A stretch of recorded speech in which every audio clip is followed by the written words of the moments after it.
ஜோசிதவின் கைதை தொடர்ந்து இலங்கையிலிருந்து தப்பியோடிய முக்கிய புள்ளி. விசேட அதிரடிப்படையினர் களமிறக்கம், பொதுமக்கள் பாதுகாப்பு அமைச்சு திட்டவட்டம். யாழ்ப்பாணத்துக்கு விஜயம் மேற்கொள்ள உள்ள ஜனாதிபதி. வெளியானது வாகன இறக்குமதி தொடர்பான விசேட வர்த்தமானி. இலங்கையில் மீண்டும் அரிசிக்கு வரிசை யுகம். இறுகும் ஜோசித மீதான பிடி, ஒரு மாத காலத்திற்குள் பாயப்போகும் வழக்கு. ட்ரம்ப் அடுத்து அதிரடி, வெளிவரப்போகும் படுகொலை ஆவணங்கள். இலங்கை பெண்கள் தொடர்பில் வெளியான அதிர்ச்சி தகவல். முன்னாள் ஜனாதிபதி மஹிந்த ராஜபக்சவுடன் மிகவும் நெருக்கமாக செயல்பட்ட பிரபல அரசியல்வாதியான நிமல் லான்சா நாட்டை விட்டு தப்பியோடியுள்ளதாக தகவல்கள் வெளியாகியுள்ளன. கடந்த ஆட்சியின் போது மோசடியில் ஈடுபட்ட அரசியல்வாதிகளை குறிவைத்து சமகால அனுர அரசாங்கம் நடவடிக்கை எடுத்து வருகின்றது. இந்த நிலையில் முன்னாள் அமைச்சரான நிமல் லான்சா நேற்று முன்தினம் இரவு திடீரென நாட்டை விட்டு வெளியேறியதாக தெரிவிக்கப்படுகின்றது. முன்னாள் அமைச்சர் அனுர பிரியதர்ஷன யாப்பா மற்றும் முன்னாள் ஜனாதிபதி மஹிந்த ராஜபக்சவின் இரண்டாவது மகன் ஜோசித ராஜபக்ஷ ஆகியோர் கைது செய்யப்பட்டதை தொடர்ந்து அவர் வெளிநாடு சென்றதாக உள்ளக தகவல்கள் தெரிவிக்கின்றன. லான்சாவின் குடும்பத்தினர் சிறிது காலமாக ஆஸ்திரேலியாவில் வசித்து வருகின்றனர். கோட்டாபய ராஜபக்ஷ ஜனாதிபதியாக செயல்பட்ட போது லான்சாவுக்கும் ராஜபக்ஷ குடும்பத்தினருக்கும் இடையே மோதல் ஏற்பட்டது.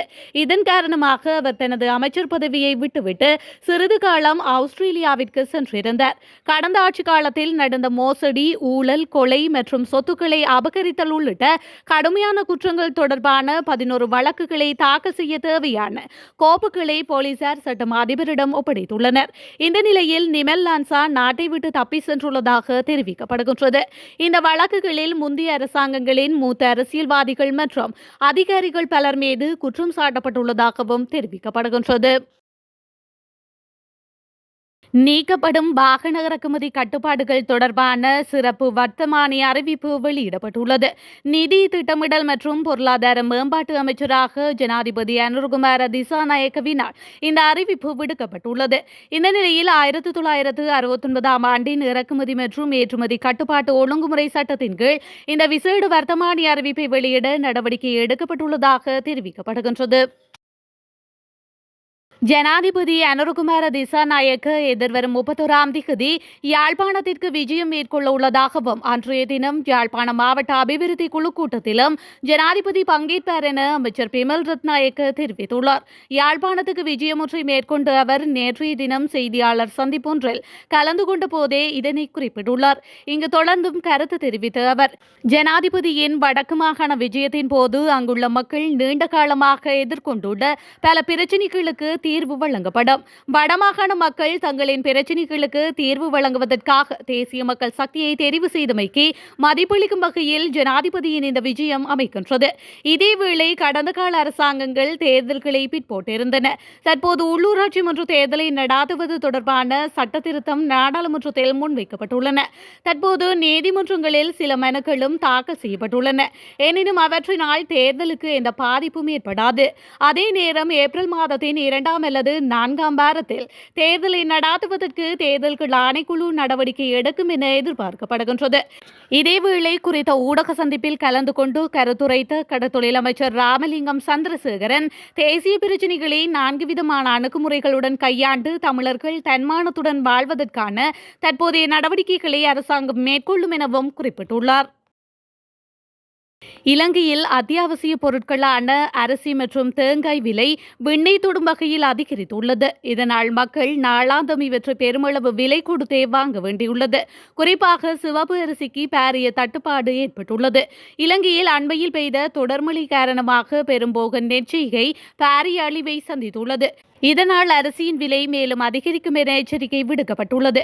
இந்த நிலையில் நேற்றைய தினம் அக்குரச பகுதியில் அமைந்துள்ள ஹோப் சிட்டியில் 5 கிலோகிராம் சிவப்பு அரிசியை பெற்றுக்கொள்வதற்காக மக்கள் நீண்ட வரிசையில் காத்திருந்தனர்.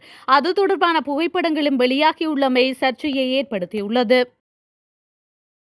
வேலையற்ற பட்டதாரிகள் தனியார் துறையிலும் வேலைவாய்ப்புகளை பெற முன்வர வேண்டும் என தொழில் அமைச்சர் பேராசிரியர் அனில் ஜெயந்த பெர்னாண்டோ தெரிவித்துள்ளார்.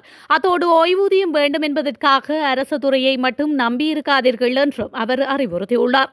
அவர் மேலும் தெரிவிக்கையில், ஓய்வூதியம் வேண்டும் என்பதற்காக பட்டதாரிகள் பலர் அரசு துறையில் வேலைவாய்ப்பை கோரி நிற்கின்றனர். இதற்காக சில இடங்களில் பட்டதாரிகள் வீதிகளில் இறங்கி கூட போராடுகின்றனர். தம்மை வேலையற்ற பட்டதாரிகள் என்று அடையாளப்படுத்தும் அவர்கள் முதலில் தனியார் துறையில் குவிந்திருக்கும் வேலைவாய்ப்புகளை பெற முன்வர வேண்டும். நாட்டில் இளையோர் அனைவருக்கும் வேலைவாய்ப்பு கிடைக்க வேண்டும். அவர்கள் அரசு தனியார் துறைகளில் வேலை செய்ய வேண்டும். இதில் அரசு உறுதியான நிலைப்பாட்டில் இருக்கின்றது. ஆனால் அரசு துறையில் மாத்திரம் வேலைவாய்ப்பு வேண்டும் என்று கோரி இளைஞர் யுவதிகள் பிடிவாதமாக இருக்கக்கூடாது. அனைவருக்கும் அரசு துறையில் வேலைவாய்ப்பு இல்லை. தனியார் துறைகளில் அதிகமான வேலைவாய்ப்புகள் காத்திருக்கின்றன. எனவே இன்றைய இளையோர் தனியார் துறையிலும் வேலை செய்ய முன்வர வேண்டும். அதை விடுத்து வீதிகளில் இறங்கி போராடுவதில் என்ன நியாயம் இருக்கின்றது? படித்தவர்கள் சிந்தித்து செயல்பட வேண்டும். அனைவருக்கும் அரசு துறையில் வேலை கிடைக்கும் என்று நம்பியிருக்கக்கூடாது என்றும் அவர் மேலும் தெரிவித்துள்ளார். வான்வழியாகவும் கடல் வழியாகவும் நாட்டிற்குள் போதைப்பொருள் வருவதை தடுக்க விசேட அதிரடிப்படையினர் பயன்படுத்தப்பட்டுள்ளதாக பொது பாதுகாப்பு மற்றும் நாடாளுமன்ற விவகார அமைச்சர் ஆனந்த் விஜயபால தெரிவித்துள்ளார். மேலும் போதைப்பொருள் நுழைவை உடனடியாக தடுப்பது கடினம் என்றும் அவர் கூறியுள்ளார். ஒரு தேசிய செய்தித்தாளுக்கு அளித்த கலந்துரையாடலில் அவர் இந்த கருத்துக்களை தெரிவித்துள்ளார். இது தொடர்பில் கருத்து தெரிவித்த அவர், போதைப்பொருள் நுழைவதை தடுக்க நாங்கள் திட்டங்களை வகுத்துள்ளோம். விசேட அதிரடிப்படையினர் இதற்காக பயன்படுத்தப்படுகின்றனர். இப்போதும் கூட கோடிக்கணக்கான மதிப்புள்ள போதைப் பொருட்கள் பறிமுதல் செய்யப்படுகின்றன. கடந்த சில மாதங்களில் ஏராளமான சட்டவிரோத போதைப் பொருட்கள் பறிமுதல் செய்யப்பட்டுள்ளன. இலங்கைக்குள் போதைப்பொருள் வருவதை உடனடியாக நிறுத்துவது கடினம். தற்போது போதைப்பொருள் கடத்தல் சமீபத்தில் நாட்டில் மிகவும் பலவாக பரவியுள்ளது. இது தொடர்பாக நாங்கள் எங்கள் கொள்கைகளை செயல்படுத்துகின்றோம் என்று அவர் மேலும் தெரிவித்துள்ளார். இலங்கையில் ஆண்களுடன் ஒப்பிடும்போது பெண்கள் மத்தியில் புகைப்பிடிப்பதில் குறிப்பிடத்தக்க அதிகரிப்பு ஏற்பட்டுள்ளதாக சிறப்பு மருத்துவர் சமன் இத்தகுட அதிர்ச்சி தகவலை வெளியிட்டுள்ளார். சுகாதார மேம்பாட்டு பணியகத்தில் ஒரு ஊடக சந்திப்பில் உரையாற்றியவர், கடந்த 10-15 ஆண்டுகளுடன் ஒப்பிடும்போது ஆண்கள் மத்தியில் புகைப்பிடிப்பு குறைந்து வருவதாக கூறியுள்ளார். புகைப்பிடிப்பதால் இளம்பெண்கள் தற்போது அதிக அளவில் நுரையீரல் புற்றுநோயால் பாதிக்கப்படுவதாக மருத்துவர் சமன் இத்தகுட மேலும் தெரிவித்துள்ளார். அமெரிக்க வரலாற்றில் மிகவும் பிரபலமற்ற கொலை தொடர்பான 3 ஒருவர் தொடர்பான அரசாங்க கோப்புகளை வெளியிட டொனால்ட் ட்ரம்ப் உத்தரவிட்டுள்ளதாக வெளிநாட்டு ஊடகங்கள் செய்தி வெளியிட்டுள்ளன. இந்த கோப்புகள் வெளியிடப்பட்டால் பல தசாப்தங்களாக மர்மமாகவே இருந்த பல நிகழ்வுகள் வெளிப்படும் என்றும் அந்த ஊடகங்கள் தெரிவித்தன. முன்னாள் ஜனாதிபதி ஜான் எஃப் கென்னடி, முக்கிய கருப்பின சிவில் உரிமை ஆர்வலர் மார்ட்டின் லூதர் கிங் மற்றும் முன்னாள் செனட்டர் ராபர்ட் எஃப் கென்னடி ஆகியோரின் படுகொலைகள் குறித்து பொதுமக்கள் அறிந்து கொள்ள வாய்ப்பு கிடைக்க வேண்டும் என்பதை வலியுறுத்தி ஜனாதிபதி இந்த உத்தரவை பிறப்பித்ததாக வெளிநாட்டு ஊடகங்கள் மேலும் தெரிவிக்கின்றன.